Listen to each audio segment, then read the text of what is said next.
विगत माह 8 अप्रैल को शुरू हो गया। विगत माह 8 अप्रैल को कल्याणपुर थाना क्षेत्र में भारी मात्रा में शराब की बरामदगी हुई थी और उसके बाद ये हम लोगों को पता चला था कि शराब के कुछ माफिया यहाँ पर सक्रिय हैं और पूर्व से भी जो हम लोगों के ज़िले स्तर के जो टॉप 10 अपराधी थे उनमें कुछ शराब माफियाओं को भी हम लोगों ने रखा था जो शराब माफिया का भी कार्य करते हैं और साथ में आपराधिक गतिविधियों को भी अंजाम देते हैं। ऐसे एक अपराधी का नाम था प्रभात चौधरी और 8 तारीख को जब कल्याणपुर में शराब पकड़ी गई उसके बाद 12 तारीख को बरेटा गांव में कुछ फायरिंग की सूचना प्राप्त हुई थी और उसके बाद 22 अप्रैल को पुनः झटमलपुर गांव में भी फायरिंग की सूचना प्राप्त हुई थी कि 2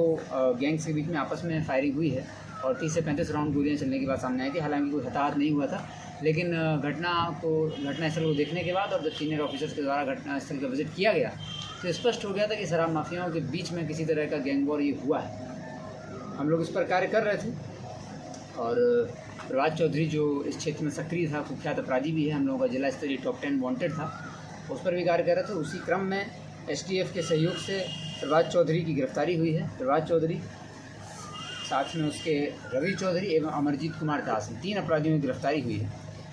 ये लोग प्रभात चौधरी करीब 2022 जून से जेल से निकला था और पिछले 1 साल से शराब माफिया का इसलिए कार्य कर रहा था। ये अपने एक साथी हिसार का रहने वाला एक पवन बंडवाल है, उसके संपर्क में था। उसके संपर्क में रह करके प्रभात चौधरी उससे फ़ोन के माध्यम से संपर्क करता था और वहाँ से ट्रक्स मंगाता था। वो ट्रक की खेप, ये स्वयं पटना में रहता था और उस ट्रक की खेप को मंगाता था और वो ट्रक की खेप आती थी कल्याणपुर थाना क्षेत्र में और जो कल्याणपुर थाना क्षेत्र में मध्य विद्यालय के पीछे जो चौर है वहाँ इनका कटिंग पॉइंट था। उस कटिंग पॉइंट पर 2 व्यक्ति है, ललित और निजाम, ये अपनी पिकअप लेकर के आते थे और उस पिकअप में माल को भरने के बाद प्रभात सैनी, प्रभात शर्मा और जीतू राणा, इन लोगों के घर के पीछे के चौर में ये लोग ले जाते थे, वहाँ शराब को डंप कर देते थे। प्रभात चौधरी के बिहाफ पर इन लोगों से पैसा कलेक्शन करने का जिम्मेदारी रवि चौधरी, टाइगर और गुलशन और सत्यम त्यागी की थी। ये 3 लोग इसके बिहाफ पे इन लोगों से पैसा कलेक्ट करते थे और शराब को फिर होम डिलीवरी करने का काम जीतू राणा, प्रभु सैनी और प्रभात शर्मा के द्वारा किया जाता और सानू के द्वारा किया जाता था और पिकअप का इंतजाम ललित और निजाम करते थे। इस पूरे गैंग का हम लोगों को पता चल गया और इसके जो 3 कुख्यात अपराधी हैं उनकी गिरफ्तारी हो गई।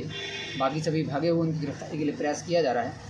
हुआ यूँ था कि जब 8 तारीख को इन लोगों की शराब पुलिस के द्वारा पकड़ी गई तो इनका पुराना साथी था राय बहादुर, इनका ही ड्राइवर था। वो इनके विरोधी गैंग से जाके जो शराब मंगाता था उस विरोधी गैंग से जुड़ गया था और तो पैसे लेन देन की बात में राय बहादुर और जीतू राणा जो कि प्रभात चौधरी गैंग का ही है, इनके बीच में मनमुटाव हो गया और फिर राय बहादुर और जीतू राणा के बीच जो मनमुटाव हुआ वो बात बढ़ती चली गई और झटमलपुर गांव में जीतू राणा और राय बहादुर अपनी टीम को लेकर के आया और दोनों तरफ से जो हम लोग अब पता चल रहा है कि दोनों तरफ से फायरिंग हुई थी, जबकि उस दिन एक ही तरफ से फायरिंग की बात सामने आई थी, लेकिन अब ये स्पष्ट हो गया है कि दोनों तरफ से फायरिंग की गई थी। शराब के व्यवसाय के क्रम में इन लोगों के बीच पैसे का विवाद हुआ था, लेन देन का, और ये लोग एक दूसरे के क्षेत्र पर भी नज़र गड़ाए हुए थे। तो दूसरा जो ग्रुप है वो भी अब हम लोगों को स्पष्ट हो गया। राय बहादुर नाम का अपराधी है, ये जुड़ा हुआ है डब्लू राय जो कि झटमलपुर गांव का ही है, कुख्यात अपराधी है। इसके साथ में भोला राय, दीना राय, संजीत, राय बहादुर और मुकेश, ये लोग अपना एक गैंग चलाते हैं। ये लोग भी पहले जेल गए हुए हैं, अभी भागे भी हुए हैं, इन पर FIR भी दर्ज किया जा रहा है और इस गैंग के भी कुछ लोग हैं जो कि अभी भागे हुए हैं। 3 की गिरफ्तारी हो गई। इन लोगों के बीच में लेन देन को लेकर के फायरिंग की घटना हुई थी 12 तारीख को और 22 तारीख को और अभी ये लोग पुनः हम लोगों को जब सूचना मिली तो प्रभात चौधरी, रवि चौधरी और अमरजीत कुमार दास, ये लोग अपनी गाड़ियों को लेकर के शराब को रिसीव करने ही जा रहे थे। तो जब सूचना पर छापेमारी की गई तो इनके पास से 2 पिस्तौल, 8 जिंदा कारतूस, 1 स्कॉर्पियो, 1 कार और 13 मोबाइल इनके पास से मिले, जिन सब मोबाइल में ये लोग फर्जी सिम लगाते थे। यह भी जानकारी प्राप्त हुई है कि फर्जी सिम उपलब्ध कराने वाला कल्याणपुर थाना क्षेत्र का रहने वाला ही एक मोबाइल शॉप है, उसको भी आइडेंटिफाई कर लिया गया है, उस पर रेड होगी और वो इन लोगों को फर्जी सिम उपलब्ध कराता था और उस फर्जी सिम की मदद से ये लोग अपने हरियाणा के जो व्यवसायी थे उससे संपर्क करते थे। तो 2 4 चक्का गाड़ी हुई हैं और 2 पिस्तौल और 1 बुलेट बरामद हुई है, 8 गोलियां बरामद हुई हैं, 3 अभियुक्त गिरफ्तार हैं। प्रभात चौधरी का आपराधिक इतिहास 2019 से ही है, लगातार शराब के मामलों में जेल गया है, लेकिन पिछले 1 वर्ष से ये शराब के साथ साथ आपराधिक गतिविधियों में संलिप्त हो गया था और इन लोगों ने इस पूरे गैंग के पास 7 हथियार हैं जो हम लोगों को पता चला है, जिसमें से 2 बरामद हो गए हैं, 5 हथियार और बरामद हुए हैं। जो इनका एक साथी है हल्का और हिमांशु, उसके पास बाकी हथियार होने की सूचना है और एक प्रभात शर्मा है जो कि पुरुषोत्तमपुर का है, उसके पास भी कुछ हथियार होने की सूचना है, तो हम लोग उस पर रेड छापेमारी अभी कर रहे हैं। और इन प्रभात चौधरी को आज गिरफ्तार करके जेल भेजा जा रहा है। 2019 से ही इनका आपराधिक इतिहास है शराब का, और अभी लोग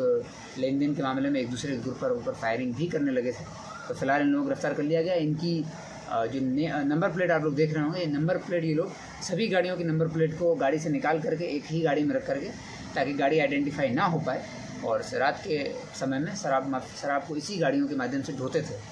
और ये 13 मोबाइल सामने रखे हुए हैं, इन्हीं 13 मोबाइल के लोग उपयोग करते थे। कुछ कैश राशि भी बरामद हुई है और गाड़ियों की चाबियाँ भी बरामद हुई हैं। इन लोगों को गिरफ्तार करके जेल भेजा जा रहा है।